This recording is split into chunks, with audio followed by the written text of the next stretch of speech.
Wait. We have somebody lost. Here we go. He's back. Okay, we can start.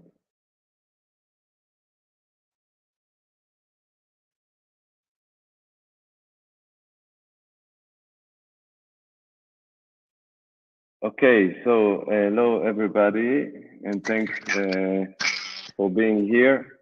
The streaming from thank you, Palermo. Hi, Michael. Thank you, Fanny, Rafael. Sebastien. Inviting us. Hi, Micol. Yeah, so this event is always around the environmental issue that the exhibition is dealing with, light pollution and all the rest of the environmental issues we are dealing with in this planet. This time, we're going to touch a pretty recent platform, NFT, which it can be a great contribution to increase awareness and also find resources to improve the environmental issue and maybe solve them in one point. This talk is organized by Whitewall magazine, and we have here as a moderator of the talk, Micol Klug, the founder and the co-editor-in-chief of the magazine, which I know for many years. And Michael will introduce the speakers at the panel. And thank you, everybody, for being here. I'm here in room number 9. This is one of the pieces of the exhibition, which made, of course, in total darkness, like all the rest of the works at the exhibition that need natural darkness to find the light. So, Michael, please, it's your stage. Thank you, Rafael.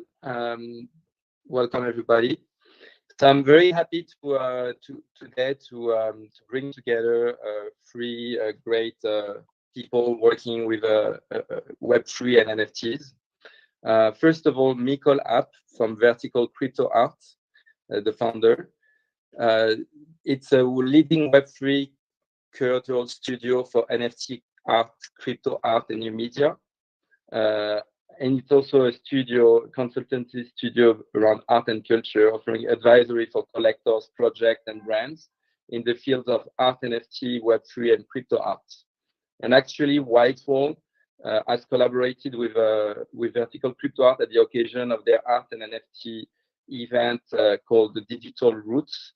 It's an exhibit. It was an exhibit and an event, and panel discussion organized in LA and New York at the occasion of Freeze LA and Freeze New York earlier this year.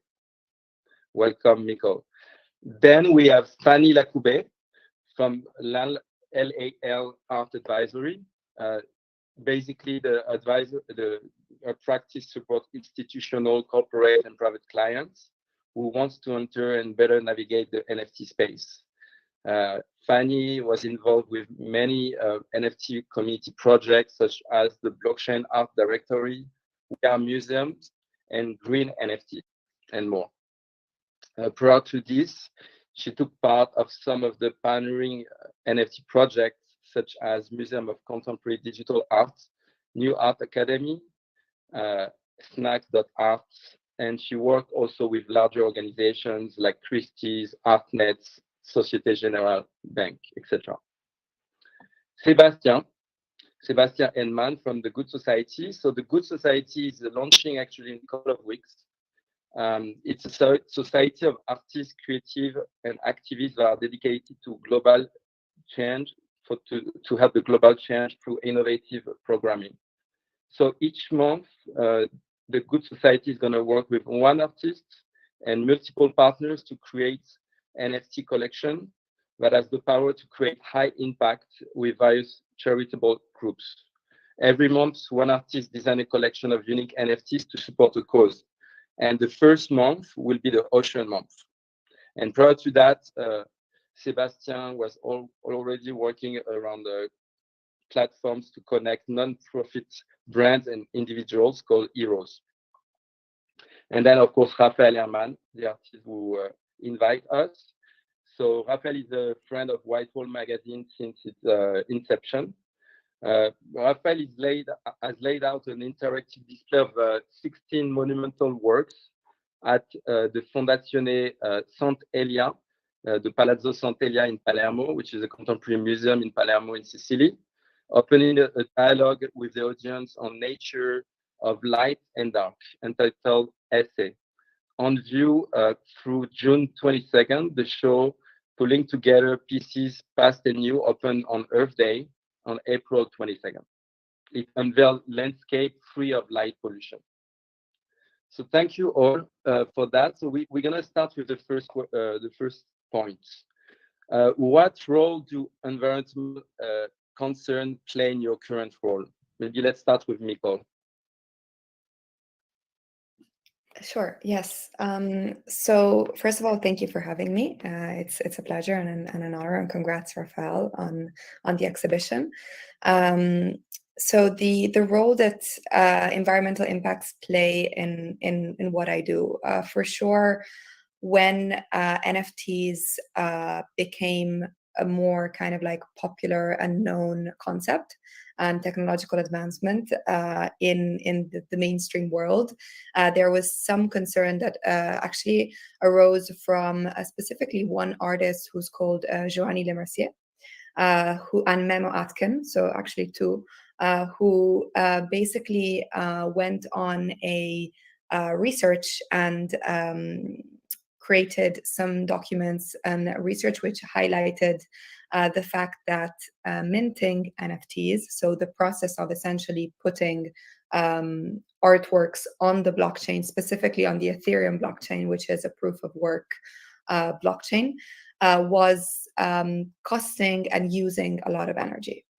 At the time, it was actually a period when artists were known to be doing a concept of like open editions. So essentially, like 5 minutes time, you can mint as many editions as the people are there for. So these dynamics, these market dynamics, actually resulted in using up a lot of energy. And through that, I was following the artist's work because of what I do. And actually, I got very interested on this because I had no clue, which I think was a lot of other people had no clue about this impact. And so shortly after, there was another artist who some of you might know, an AI pioneer called Mario Klingerman, who actually started experimenting on other blockchains, specifically proof of stake blockchains. So instead of working on mining to be able to process the transaction, you work on essentially people who computer power, saying that this transaction can happen in the form of like staking. And with this blockchain, with this concept, he actually discovered a blockchain which is called Tezos, and a platform which was called at the time, it's now not, it's now defunct, but it was called Hekenung.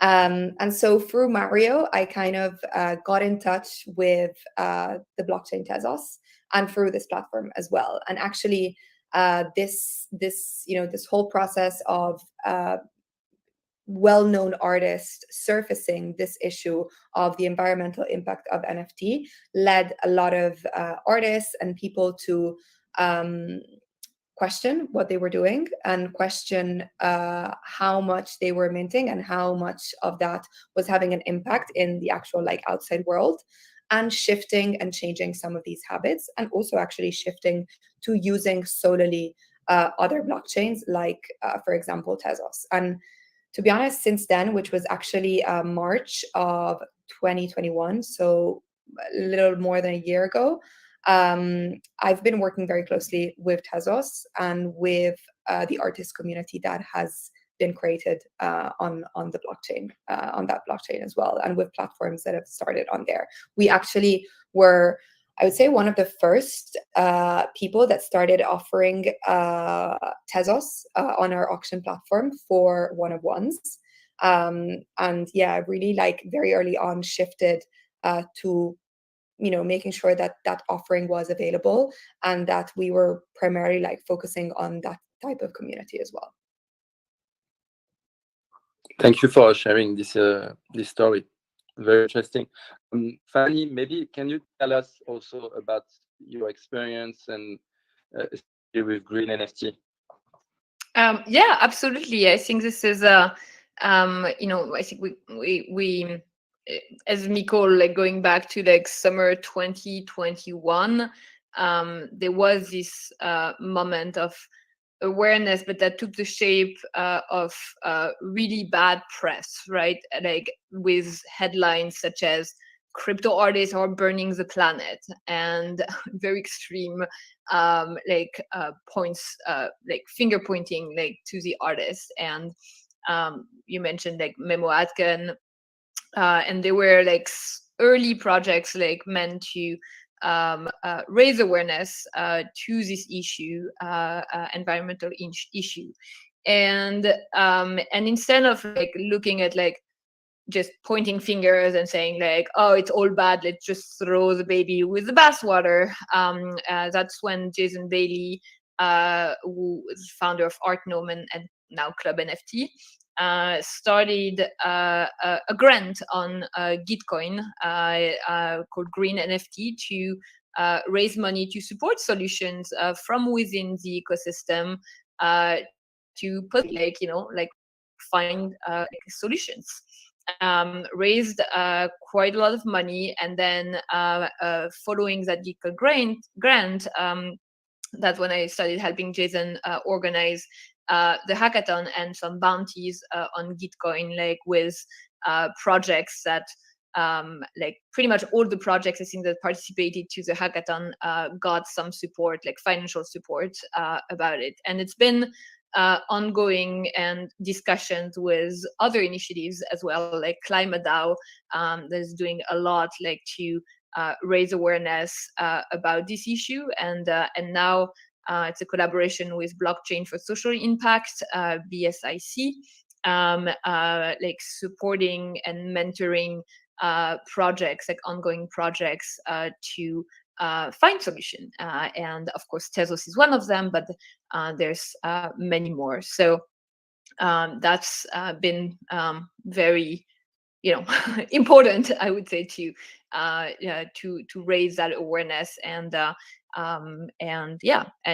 it's always important, I think, at every level to call attention to that environmental issue, because even now, like, people really don't know, might not know that Tezos is more green blockchain than Ethereum, so it's constant like education effort, I would say.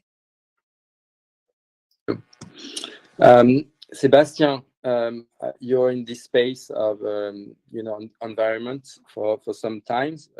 So you decided to launch an NFT platform. Can you tell us your journey? Yeah. So myself, thank you, Micol, for welcoming me to this panel, and thank you guys for the great discussion. Yeah, for myself, I'm coming from the Web 2, and on the Web 2 side, I was trying to help NGOs and non-profits to access the amounts of money that they need for their activities every year, and seeing the opportunity that NFTs and Web3 were having in the Web3, we decided from the Web2 to go to the Web3. And right now, working with more than 80 NGOs and different non-profits, we decided to move to create a new platforms. And these platforms comes at the right times, as you said, guys, about having Tezos as one of the first green blockchain, and giving the opportunity as well for non-profits to come and enjoy what's there with the NFTs, and yeah, I mean, at the end of the day, the goal here is really to impact through different experiences, and also to teach people how you can use NFTs to have impact. And a lot of people nowadays, they don't know how and the impact of the blockchain on the environment. But there is something that's more and more you can see artists using Tezos.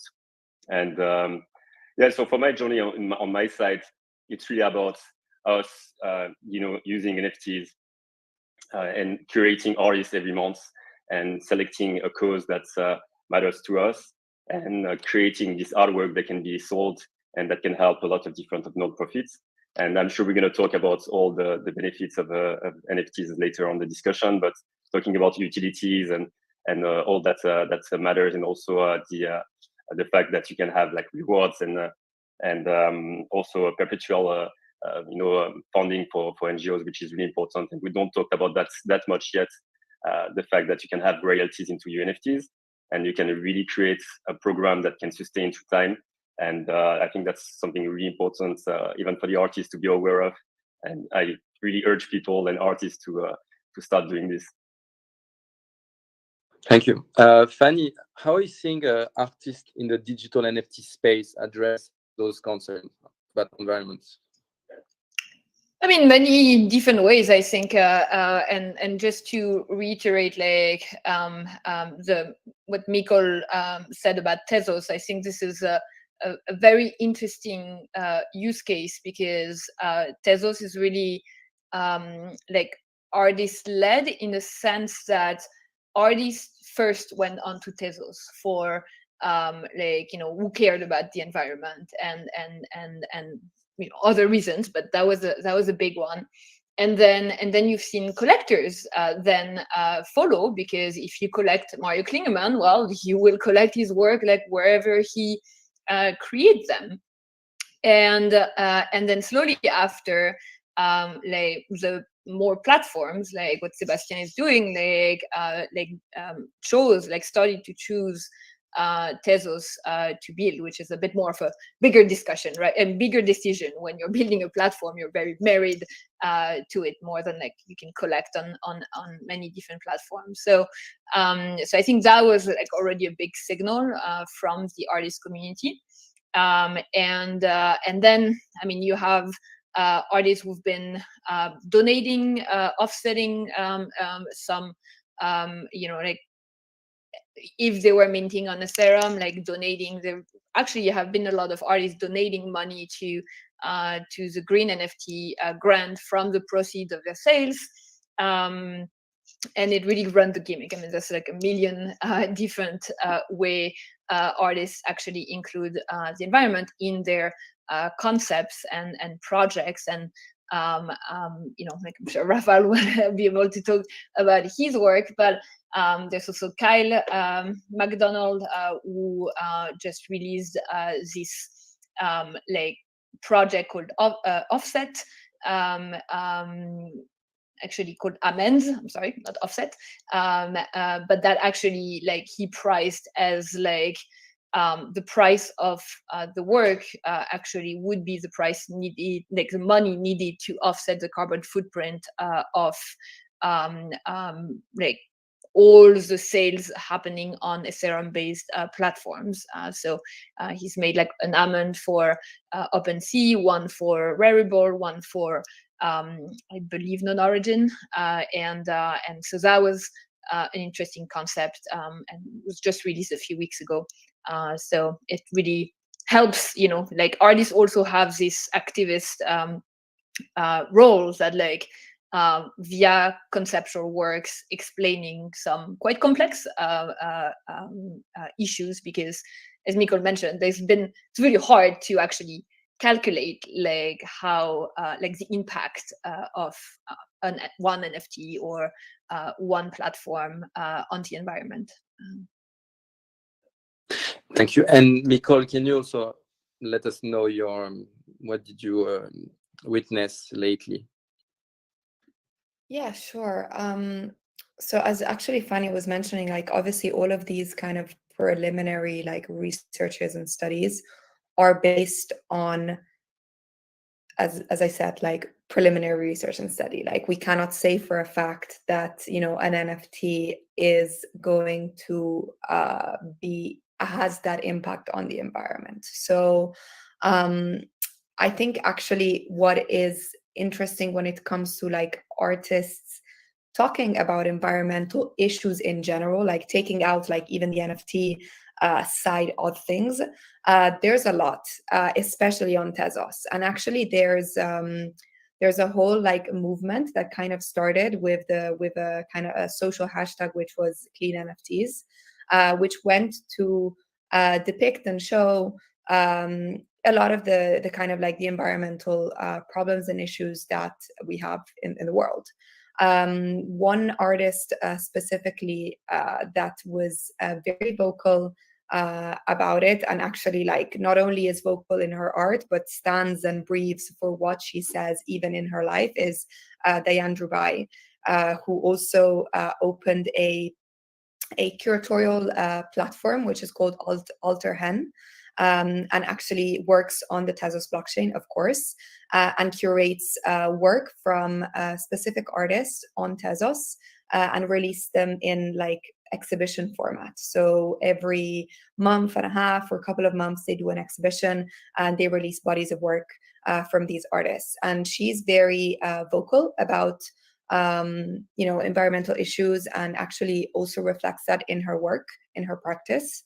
Another artist who I can also shout out is Bad Lament, again, a leader of actually the clean NFT kind of like community, and also somebody who's been talking about environmental issues and problems in her work and within the context of like blockchain and NFTs. So there's many more. Like I've just said, a couple. I think some artists, as Fanny was saying, always make it almost like a prerogative to donate, offset, or fund organizations and projects that they hold dearly. There's a platform which is called the Giving Block that actually has implemented the possibility of artists just embedding into the smart contract when they mint either an offset or also just a donation to like charities and organizations and not-for-profits that they support, which, as Sebastien was saying, is also a very important like innovation that we can make use of with NFTs and with blockchain. Sebastien, what potential do you see for environmental causes to play in the digital space? Yeah, I mean, here we need to separate two things. So the opportunity that NFTs and Web3 offers, to a non-profit right now as like a new tool to fundraise, and artists creating artwork using NFT as a new like Canva, if you want. So this is really something that we need to separate. And you have these artists that are really like kind of activists and wants to do good at the same time as selling their work. And on the other side, you have those NGOs, non-profits that have been trained, to find new ways of fundraising for years. And the opportunity of NFTs is so big. And right now, having like a clean blockchain is, you need to have that. I don't know if you saw that. I just don't want to throw names there, but like WWF tried their first minting in the beginning of the year using Polygon, I think, and they had a huge backlash because they protect the planet and at the same time they produce a lot of carbon. So it doesn't really make sense. And to jump back on what you were saying about offsetting, even on Ethereum, I still believe this is from my side if I have to, advise a non-profit or like some organization or brands, even brands, that are joining the NFT space, I will tell them that it's pretty risky, and even doing an NFT, an offset, which is like still polluting, and like you pollute and you try to feel good after that. Yeah, I mean it's for the new coming into the space.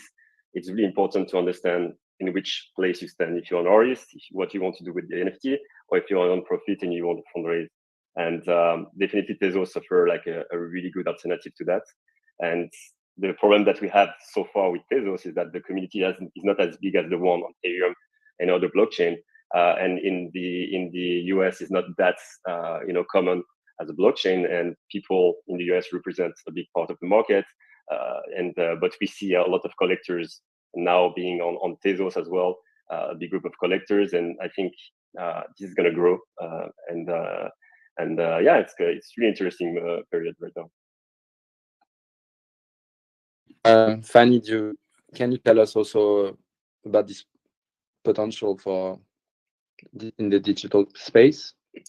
Yeah, I mean, and Sebastien makes a great point that like like NFTs doesn't really mean anything, right? Like it's kind of the envelope, and you can put any digital asset in there. So that's kind of the beauty and the confusion around that term. But yes, it's a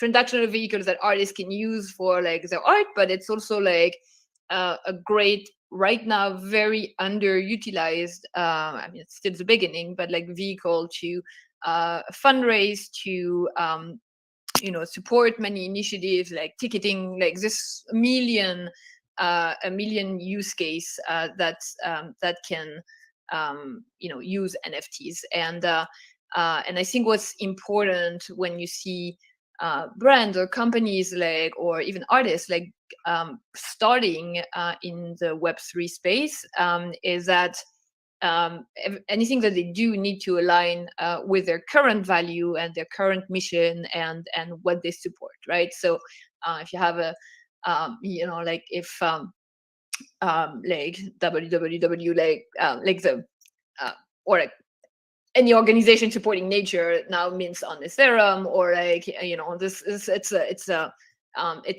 meant, it's really bound to have a backlash, right? And this is something that like whatever people do in Web3 need to align with their core value, right? Like it's not like just this like closed up space where you can do like whatever you want. Like yes, it's still the wild west, but I think this is like we're slowly realizing that like it has impact in the real world. And going back to your comment on like smart contract like that Micol made, like I think we're again at the very beginning of what you can do, what you can include.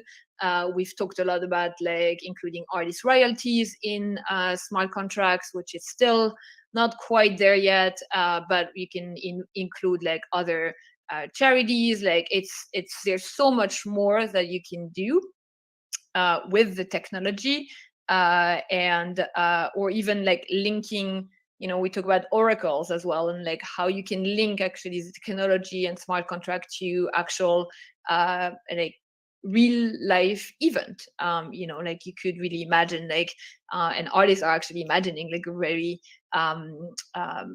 like innovative projects that involve like real life data or like weather data or anything like that. So I think this is quite like quite important. And I think going back to that, like it's oftentimes like when we see people come into the space, the first like question they will ask you, like a brand or an artist, would be like, what marketplace or like what platform should I use? And you're like, wait, like that's not the first question. Your first question should be, what blockchain? Like it's like one step ahead. And I think we're oftentimes skip that step, and so this is trying to bring that back to people who join the Web3 ecosystem. Thank you. Micol, did you want to add anything to the topic? Yeah, I mean, I think like also something that is important to mention, and it's just been mentioned as well, but it's really like the option for like the possibility for NFTs to be a funding mechanism for not-for-profits. Like it is a really good opportunity in many different ways, and like Gitcoin is a amazing example of this. Really like a way to apply for grants and use like blockchain and that sort of like technology to be able to fund these projects, but also like NFTs themselves. Like as an example, we run a not-for-profit like residency program for emerging artists. And the way that we started the program was through a fundraising auction where artists donated an NFT, so an artwork, which we auctioned, and the funds have gone into a dedicated wallet, which we are still, using to be able to fund some of the projects and the artists and the work that we do and the mentors who are part of it. So these types of conversations and thought processes are good to start having, because I think it's definitely something that doesn't get talked about or gets thought about that much yet. Sure, for sure. Okay. So one of the good initiatives is the Good Society launching soon, Sebastien. So can you tell us how can platforms, artists, and collectors use the medium of NFTs to help raise awareness and funds to support those causes? Yeah, just like Micol said, it's such an amazing mechanism for nonprofit. As we saw, like for the last 3-4 years, NFTs growing up and being like more and more used in the space of content creators. So it's also something that it's important to mention here and to say that NFTs basically it's the power back to content creators. And content creators can be like YouTubers, can be musicians, can be artists. We talk a lot about digital and visual art right now here because we have Rafael as well, and it's really interesting to see how the gaming industry entered in a couple of years already, into the NFT system, with having the ownership of the different items that you can have in a game, which is also I believe was like a revolution back in the days. And right now, it really paved the road, for other industry to jump in, such as the fashion industry, and all those creative industry that we have. But definitely, I believe that the next one is going to be about, the non-profit, because it also gives you, like when you say, like when you do a fundraising for in Web2 or like a one-on-one fundraising in a gala, for instance, the idea for a cause, a cause is about like something you care about, it's to build a community, and we often overuse the word community in the Web3 and the NFT space. But here for nonprofits, it's really about building strong supporters, and you can really, build this bridge with them by having NFTs, because it really engage differently the supporter. And those nonprofits, you have to remind yourself that they have a lot of content. I mean, it creates, like, if you talk about elephants, if you talk about nature or anything like that, it's people that spending like for the last 20 years, 30 years, taking pictures, videos. So they have a lot of exclusive content that they can transfer into NFTs. So there is a huge, again, a chance for them to have like really good foundings and create a real community where they can give them access to exclusive content and also experiences. It's really like endless the opportunities that it offers.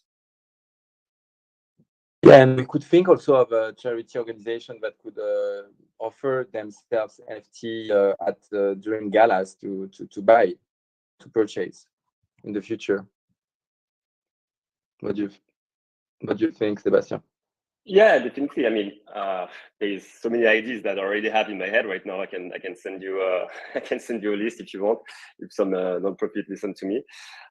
Yeah, I mean, you can do so many things that can be very, very interesting.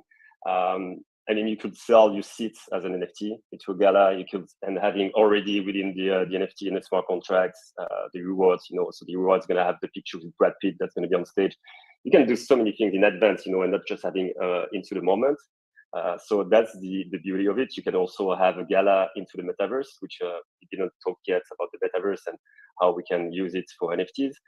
Because NFTs, why is it easier for people for the general public to get into NFTs, is because it's the only object that is part of the metaverse, but it's also part outside of metaverse. So this is also a specificity of the NFTs in the Web3. But definitely having like fundraising and during gala with digital products can be super interesting. Fanny, any other ideas? I mean, yes, so many, but but I think there's also just being mindful of we're still missing a lot of tools to make like all galas and fundraising like use NFTs and other like Web3 solutions. There's still a big a lot of work to be done on like the onboarding of like people who are not yet familiar with NFTs, and there's a lot of like initiatives, like there's custodial wallets where like yes, you can pay in US dollars or like fiat currencies, and then everything is handled for you, but it's not, we're not there yet, right? So it's always just being mindful of charities who also like, or organizations who also don't want to limit themselves like to just like the crypto native donors, and it's also like oftentimes when we talk to museums or like more like cultural institutions, it's also not them just doing NFTs or anything blockchain related just because it's hype and just because it's cool, but like really wondering why, or like what is the added value, because oftentimes it just creates a lot of barriers as well. So you just have to be mindful of that, because sometimes we talk a lot about fundraising via NFTs, and then you talk to institutions, they're like, yeah, but we've done that for like ever. And so I think that both worlds have to kind of connect, but like where it makes sense, not just because they need to connect. Yeah, but also I think raising money is one thing, but raising awareness, educating people is another. And one of the power of NFT is that it's a global communication tool in a way, and it has a lot of power, I think, to be used by charity organizations here. Micol, did you want to add anything to it? I think a lot of the points, have been touched, and I kind of agree with everything that we've discussed so far. And I also agree with what Fanny just said, that everything has to be taken like in the right measure. NFTs are definitely like a tool, and as a tool, it can be used in many different ways for positive impact.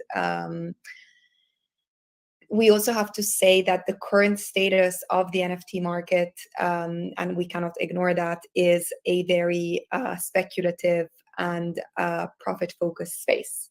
So obviously, the attention that currently gets, or like the attention and kind of like the eye space and the head space that gets given to projects who are trying to like make a change and having an impact is much less. And that's just, the reality of it. So even though they are a great technological tool and an advancement, and a source of income for like artists and brands and, many other players in the space, there's also a big factor that people are still, seeing them primarily also as a trading mechanism.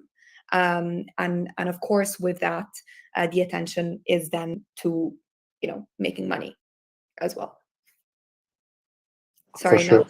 not to rain on the parade, but it is kind of the truth. No, of course. I think we all realize this, and it's part of the evolution of the blockchain, the crypto, and the NFT world. Let's see where it goes.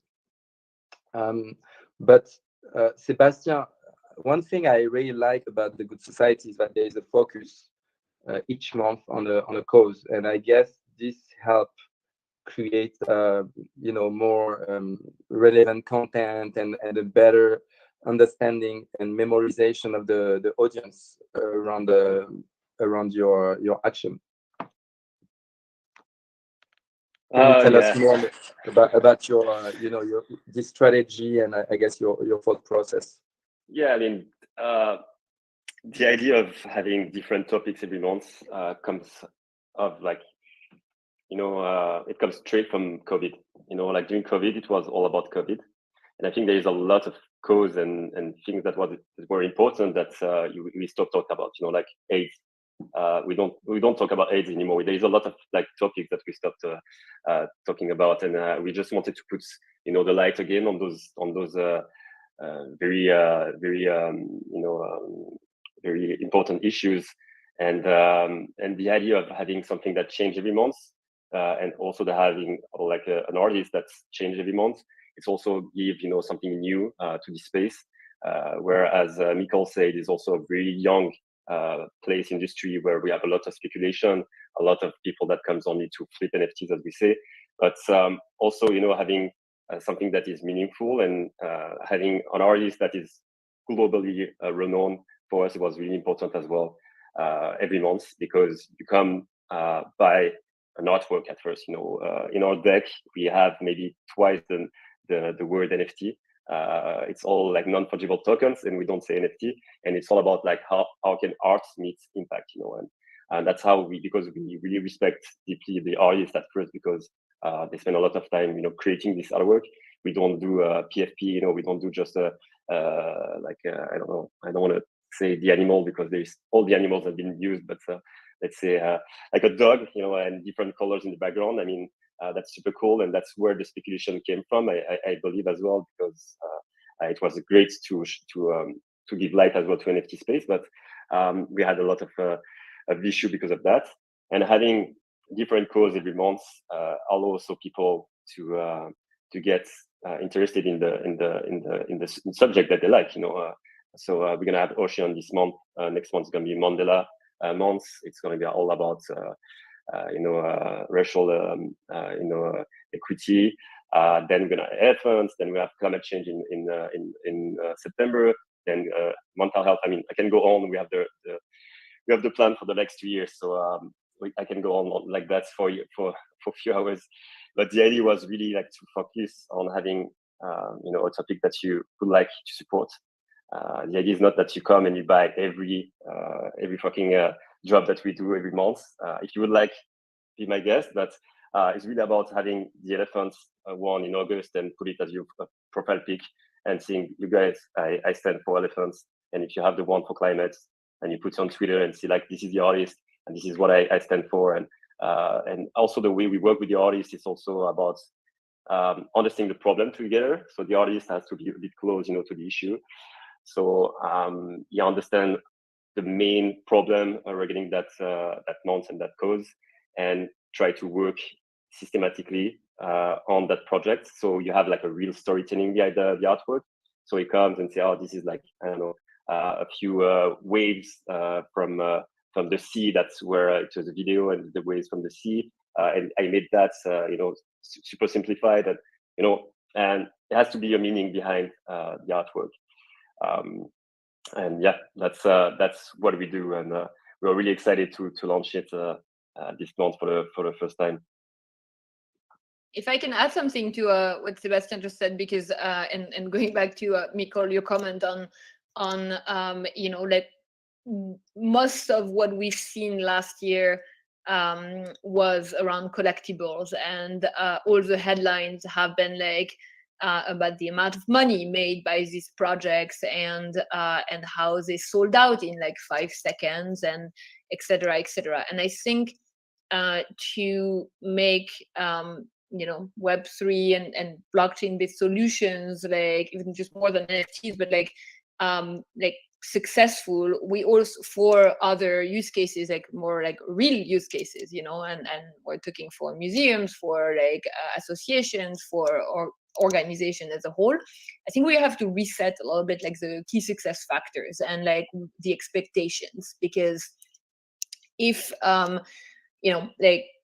you're building something, right? Like, and Sebastien, you said like this is like, it takes time. You need to give context. You need to explain the cause. Like, it's not just like a JPEG that like you just like buy cheap and flip high, right? So it needs to it will be slower, and it's fine if it doesn't sell out in seconds, and it's fine if it doesn't sell out. It doesn't mean that it's like not a success. And I think we've all kind of like fell into it and actually put a lot of pressure on the artists as well, because they're very worried. They're like, oh my God, I have like still one work, like it hasn't sold. And you're like, well, it's fine. Like, it's a bit more complex project. It's like, it has more meaning to it.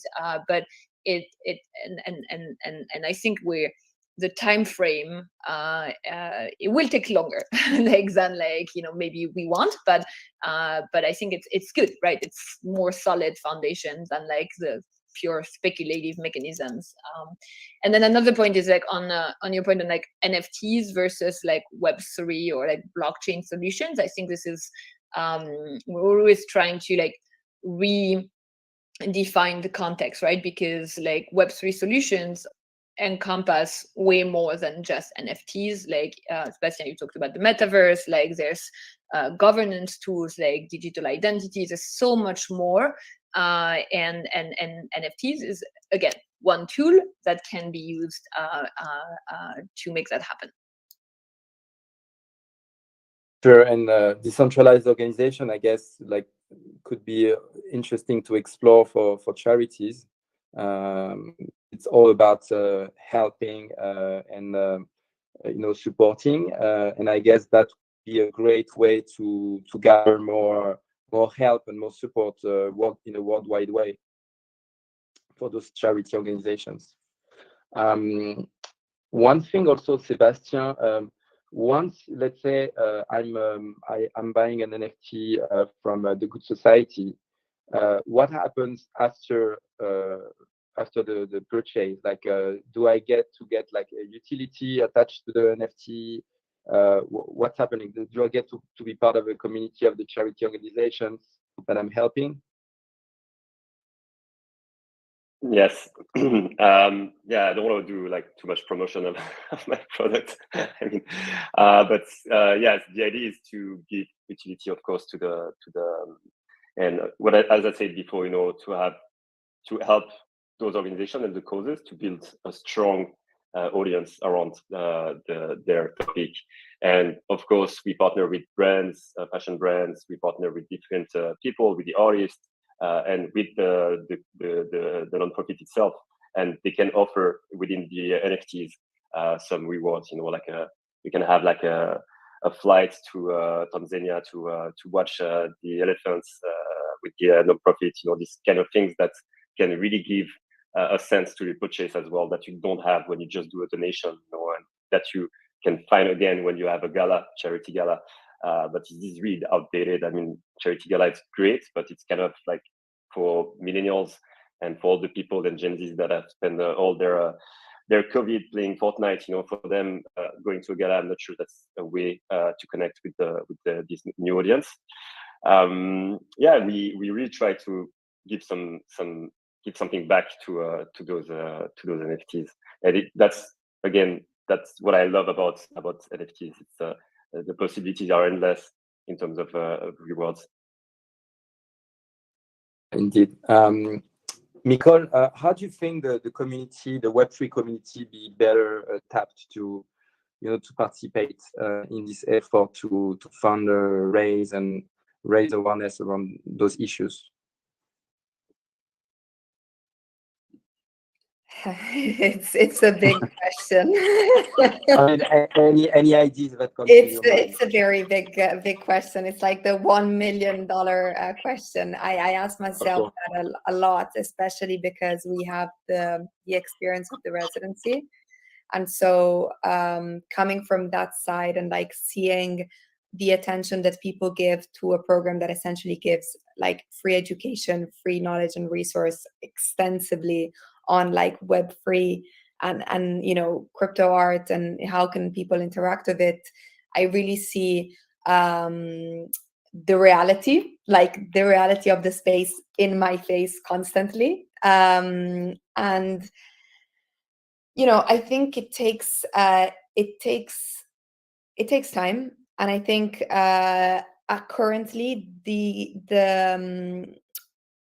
way that the market has developed and the space of blockchain and crypto has developed has always been very much focused on the trading side of things. We are, sometimes we think that we're almost like 10 years in, but really we aren't.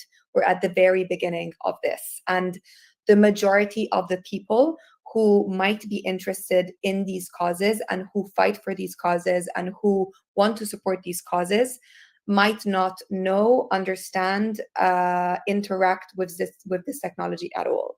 So first, I think comes the onboarding, the education, the acknowledgement, the understanding of what this is and what it can be used for. and then comes the interest. And I think we're not there yet, and it's okay because we're very early, and so it will come in time with education and with efforts from the people who want to be thought leaders and pioneers of these causes, I think. Yeah, Fanny, did you want to add anything to this topic? Yeah, obviously a big proponent of education, and I would add to that education effort two more things. I would say, like one is really, and it's part of the education side, is really the documentation, right? Like, and it's, things happen so fast. There are a million Twitter spaces, and where does that go, right? Like, if you can't attend all of them, which nobody can, like there's not much moving the needle forward. And then kind of linked to that as well is the idea of coordination, because there are a lot of amazing initiatives, artist works, and it's in a decentralized space, like where you need to have like a million different experimentations, different platforms and everything. But how do you coordinate between these projects? Because that will be key in terms of awareness, and also how we will compete with the very centralized Meta and Google of this world, who are just looking at us right now and laughing because they're like, oh, look at all this headless chicken running around, and they can't organize themselves. And it's true. I mean, this is kind of like, if we want it to be like Web3 to be a viable solution for causes, for organizations, it's we need to, coordinate. Like a kind of a Wikipedia type of organization, almost, for. Yeah, I mean, it doesn't have to be like, again, like, I'm not trying to be centralized, and I think this is the real like challenge to organize without centralizing is quite unheard of, and there's a lot of experiments being done, not just in NFTs, just in the crypto space generally. Gitcoin actually is very involved in this effort, and that's like prehistoric like stage of like what that could be. So can't really give you a what it might look like, but this is kind of an effort we should really all tend towards. And it's, oftentimes people ask me like, oh, do you work with Micol and Vertical Crypto Art? And we're like, well, we all work sort of together. We have weekly calls, like, but it's not like I work for Vertical Crypto Art or she works for Lal Art. Like, it doesn't work like that in that environment. So so it's exciting as well. It's like new models and making them as we go.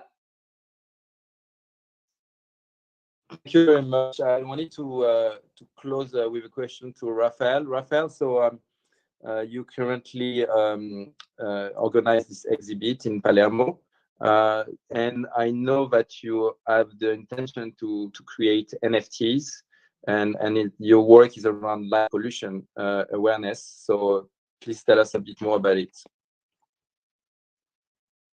Yeah, thanks, Michael. So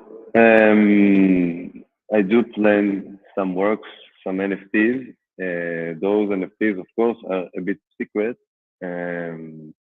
but I'm thinking of collaborate with big organizations which has a direct connection to, I would say, the planet on a macro point of view, like NASA and satellites, and even out of space, out there in space. As you maybe if you go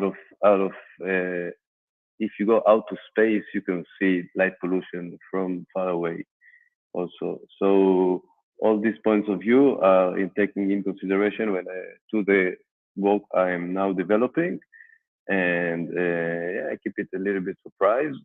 I'm sure we're gonna see each other sooner or later in another junction.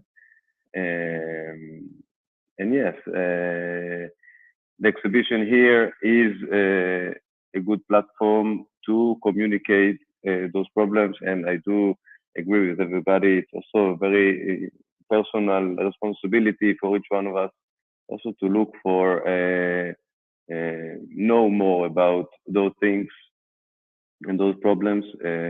We doing as much as we can to increase awareness, but at the end, agree with a few of you that mentioned how education is important, and what we're doing now is basically education. And we don't know who is listening to us now. We don't know who will listen to us in the future. This talk would stay on the internet. It will be available. So each and everything that we do will have an impact in the near and far future. And everything is very meaningful. Michael, thank you so much, and Micol, thank you so much, and Fanny, thank you so much. Sebastien, thank you so much. I hope you all can come before the show is finishing. It would be hard, but Palermo is amazing, and this voice also that spread around also from this little island is also something amazing, and an opportunity to thank also all the people that helped me here in Palermo to increase that voice and create this beautiful exhibition. And Michael, would you mind to close, please? Last word of you. Well, thank you all. It was I think a very exciting and in a way I hope important to have to organize this call, this webinar together. I hope it's going to inspire more people to think about this topic and how we can collectively create more projects and onboard people to do good with NFT and to raise funds and awareness for important causes such as environment.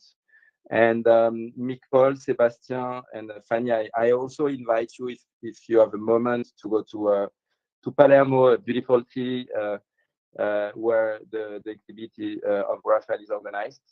And thank you all for following this webinar, and see you soon. Thank you, Michael. Thank you, Michael. Very much. Thank you, Rafael. Thank you very much. Thank Have you. a lovely afternoon and evening. You too. Ciao. Bye-bye. Bye-bye.